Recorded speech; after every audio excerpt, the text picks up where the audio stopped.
Bismillah. Assalamualaikum warahmatullahi wabarakatuh. Alhamdulillahi ala ihsanih wa syukru lahu ala taufiqihi wa amtinanih. Wa ashhadu an la ilaha illallah ta'ziman li sya'nih. Wa ashhadu anna Muhammadan abduhu wa rasuluh ad-da'i ila ridwanih. Allahumma salli wa sallim ala nabiyil karim Muhammad sallallahu alaihi wa ala alihi wa sallam wa ala alihi wa sahbihi wa man tabi'ahum bi ihsanin ila yaumiddin, amma ba'du. Kembali kita bersyukur kepada Allah Subhanahu wa taala atas segala aspek nikmat yang Allah berikan kepada kita semua.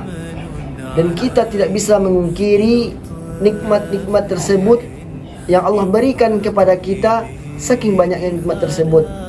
Dan kita hanya bisa senantiasa bersyukur kepada Allah Subhanahu wa taala untuk sebagai bentuk terima kasih kita kepada Allah Subhanahu wa taala dengan menjadikan Allah Subhanahu wa taala satu-satunya sosok yang pantas kita ibadahi secara benar.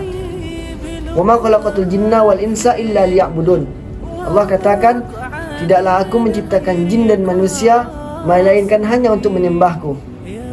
Dan salawat dan salam kepada Rasul pimpinan alam, yakni Nabi Muhammad sallallahu alaihi wasallam. Teman-temanku sekalian dan penonton yang semoga dirahmati oleh Allah Subhanahu wa taala. Pemuda merupakan sosok terbaik yang mana mereka dapat melakukan ibadah kepada Allah Subhanahu wa taala. Mengapa saya katakan demikian? Karena seorang pemuda, mereka masih memiliki badan yang tegap, fisik yang kuat, dan otak yang masih dapat berfikir secara cemerlang. Yang dimana ini semua belum tentu kita dapatkan ketika masa tua nantinya telah datang menghampiri kita. Namun, sangat disayangkan, sebagian pemuda pada hari ini mereka tidak menyadari akan hal itu semua. Sebagian di antara mereka fokus melakukan kemaksiatan kepada Allah.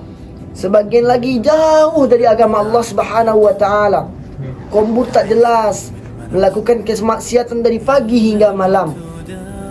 Dan saya pun pernah membaca sebuah slogan yang dilontarkan oleh seorang pemuda. Mereka mengatakan, waktu kecil aku dimanja, ketika remaja aku foya-foya, ketika tua aku hidup bahagia, dan ketika datang maut menyapa aku masuk surga. Ini merupakan sebuah perkataan yang tak bisa masuk ke akal sehat kita. Bagaimana mungkin orang yang hari-harinya menghabiskan waktu dengan bermaksiat kepada Allah Subhanahu wa taala, ketika mereka meninggal Allah masukkan mereka ke dalam surga? Apakah ini mungkin? Ini bisa kita katakan kemustahilan yang tidak akan pernah akan terjadi. Bukankah surga tersebut hanya akan didapati oleh orang-orang yang bersusah payah beribadah kepada Allah Subhanahu wa taala semasa ia hidup di dunia ini? Nah, jawabannya tentu saja. Teman-temanku sekalian, perhatikanlah, dunia ini hanyalah sementara.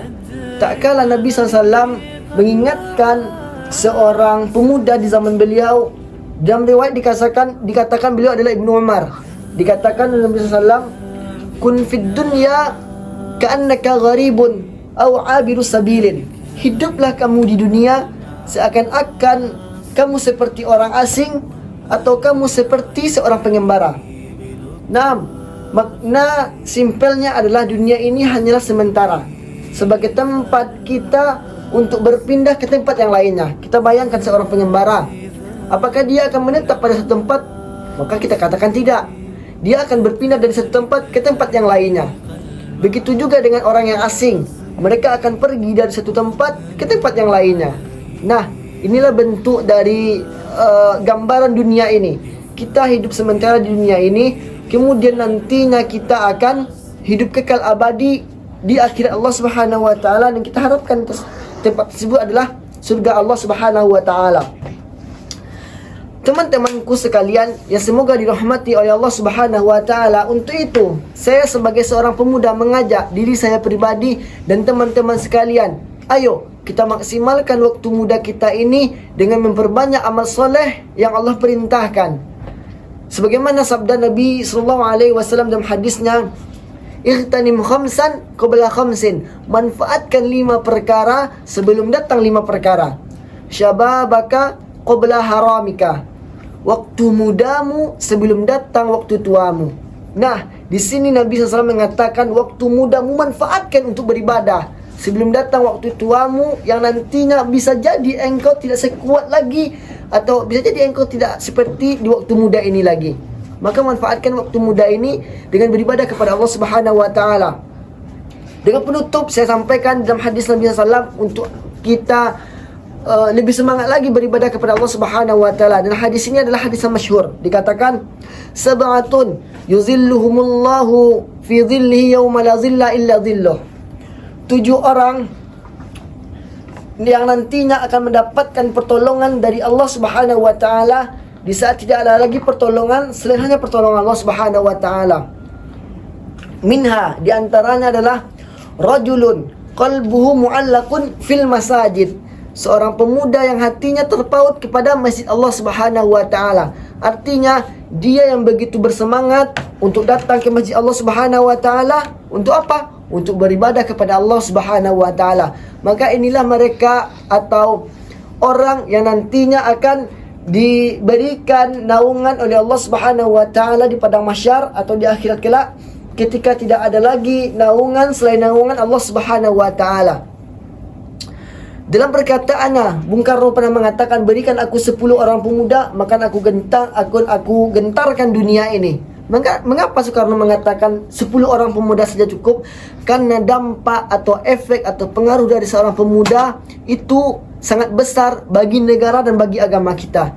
Untuk itu ayo, Anda mengajak diri Anda pribadi dan teman-teman sekalian agar lebih bersemangat beribadah kepada Allah Subhanahu wa taala dan mengisi waktu muda ini dengan beribadah kepada Allah Subhanahu wa taala. Semoga yang sedikit ini bermanfaat. Subhanakallahumma wa bihamdika asyhadu an la ilaha illa anta astaghfiruka wa atubu ilaik. Assalamualaikum warahmatullahi wabarakatuh.